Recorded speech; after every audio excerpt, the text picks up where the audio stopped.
اس بات میں کوئی شک نہیں، ایک کو ذرا کم کر دینی، اس میں کوئی شک نہیں کہ ایمان نام ہے حضور کی محبت کا۔ محبت مصطفیٰ کریم صلی اللہ تعالی علیہ وسلم ایمان کی جان ہے، اور یہ دین اسلام کا بہت بڑا انعام ہے کہ وہ کہتا ہے کہ حضور سے پیار کرو۔ اس لیے کہ جب نبی پاک سے محبت ہو جاتی ہے تو زندگی ویسے ہی آسان ہو جاتی ہے۔ اے عشق تیرے صدقے جلنے سے چھٹے سستے، جو آگ بجھا دے گی اب وہ آگ لگائی ہے۔ کیا ہوتا ہے کہ انسان کے لیے زندگی آسان ہو جاتی ہے۔ میں نے عرض کیا تھا کہ پتہ ہی نہیں چلتا کمانڈر ان چیف کون ہے۔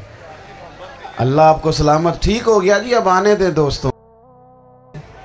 نبی پاک علیہ السلام کی جو محبت ہے نا، وہ انسان کے لیے زندگی کو آسان کر دیتی ہے۔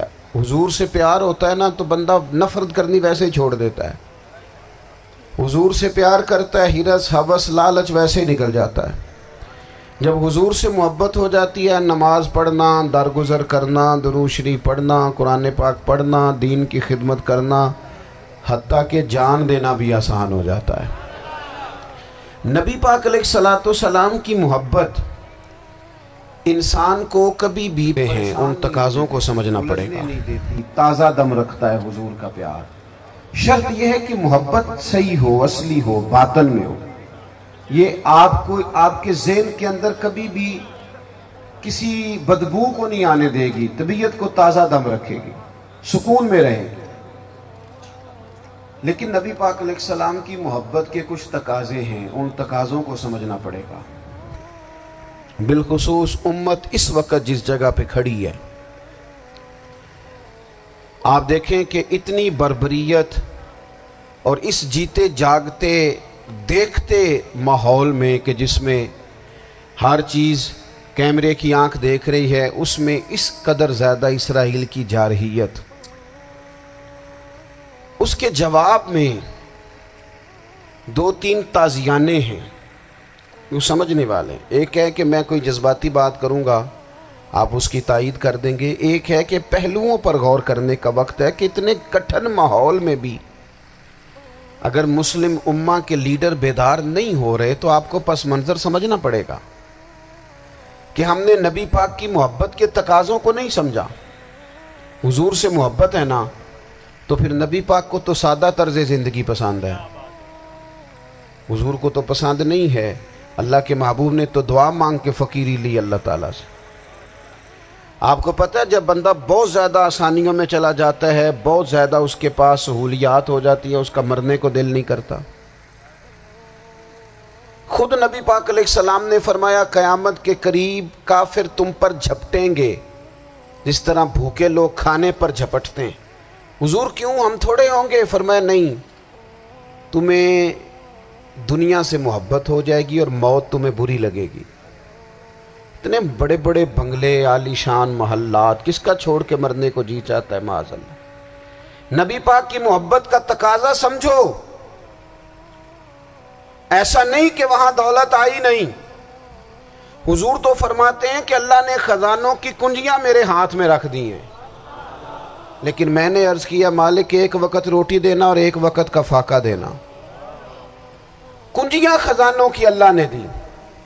جب تک آپ اپنا طرز زندگی، یہ جو بہت دنیا کا پیار ہے نا، بہت زیادہ مرنے کی ہرس، یہ بہت زیادہ جینے کی ہرس تو اللہ تعالیٰ نے قرآن پاک میں یہودیوں کا طریقہ بیان کیا کہ وہ کبھی مرنے کی تمنا نہیں کریں گے کیونکہ جینے کی ہرس رکھتے ہیں۔ نبی پاک علیہ السلام کے غلاموں، طرز زندگی جب تک سادہ نہیں ہوتا اور جب تک یہ دنیا کے جھمیلوں سے کسی کو دولت دے کر پیچھے کر دیا جاتا ہے، کسی کو عہدہ دے کر چپ کرا دیا جاتا ہے، کسی کو اقتدار دے کر چپ کرا دیا جاتا ہے، رسول اللہ صلی اللہ علیہ وسلم کے سچے غلام، انہیں ایک بات کی سمجھ آ گئی تھی کہ ہمیں ہمارے رب نے کہا ہے قُلْ إِن كُنْتُمْ تُحِبُّونَ اللَّهَ فَاتَّبِعُونِي يُحْبِبْكُمُ اللَّهُ۔ اے محبوب آپ ان سے فرما دیں اگر رب سے محبت کرنا چاہتے ہیں تو آپ کی پیروی کریں، اللہ خود ان سے محبت فرمائے گا جب رب بھی ان کا ہو جائے گا، جب رب بھی ان کا کی محمد سے وفا تو نے تو ہم یہ جہاں چیز ہے کیا، یہ لوح و قلم تیرے ہیں، اس کا کیا مطلب ہوا؟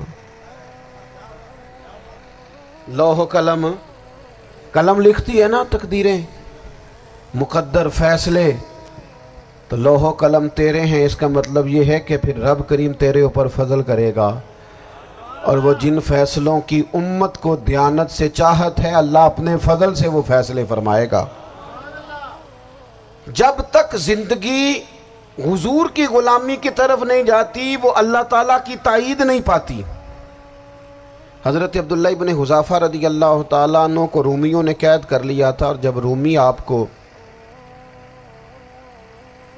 قید کر رہے تھے، پکڑ رہے تھے، جنگ میں کچھ موڑ ایسا آ گیا کہ بظاہر مسلمانوں کے قدم پیچھے ہٹ رہے تھے، تو 1000 آدمی نے 100 آدمی نے مل کے آپ کے گرد گھیرا ڈالا اور بڑی مشکل سے آپ کو گرفتار کیا۔ جب بادشاہ کے سامنے لے گئے نا تو بادشاہ سے اس کا سپہ سالار کہنے لگا کہ بندہ ضائع کرنے والا نہیں، یہ بات سمجھیں آپ، ہماری طبیعت کے مطابق جو بندہ پورا نہیں اترتا ہم ضائع کر دیتے ہیں۔ حالانکہ اگر آپ کو مخالف صف میں بندہ کام کا نظر آئے تو آپ غور فرمائیں کہ یہ ہمارے قافلہ محبت میں کیسے شامل ہو سکتا ہے، اس کے لیے جد و جہد کریں تاکہ اس سے کام لیا جا سکے۔ اس نے کہا، روم کے بادشاہ نے، بندہ ضائع کرنے والا نہیں، وزیر نے کہا بادشاہ سے، اس نے کہا کیا کریں؟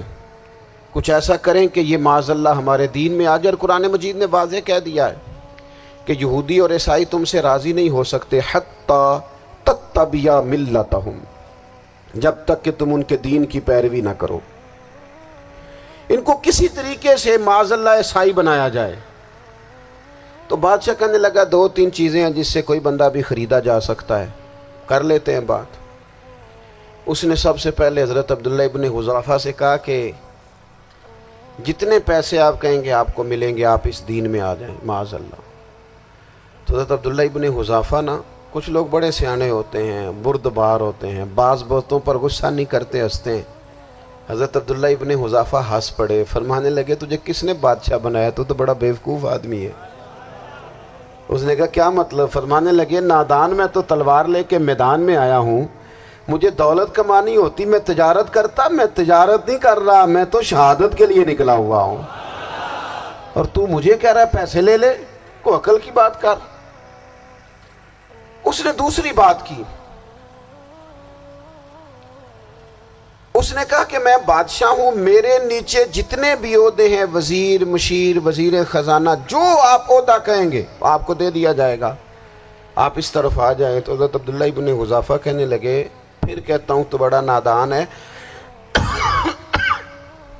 فرمانے لگے میں حضور کا صحابی ہوں، اور صحابی ہونے سے بڑا عہدہ دنیا میں ہے ہی کوئی نہیں۔ صحابہ وہ صحابہ جن کی ہر صبح عید ہوتی تھی، خدا کا قرب حاصل تھا، نبی کی دید ہوتی تھی۔ کہا تو مجھے لالچ دے رہا ہے؟ اب انہوں نے ایک نئی چال چلی۔ وزیر کہنے لگا کہ میں ایک اور طرح سے معاذ اللہ کوشش کرتا ہوں پگھلا دینے کی۔ آپ اندر کمرے میں قید تھے تو وہاں ایک خاتون کو بنا سنوار کر بھیج دیا گیا۔ دوستو یاد رکھنا، تگڑا اور مضبوط جوان پتہ کون ہوتا ہے؟ جس کی نظریں پوری طرح اس کے کنٹرول میں ہوں۔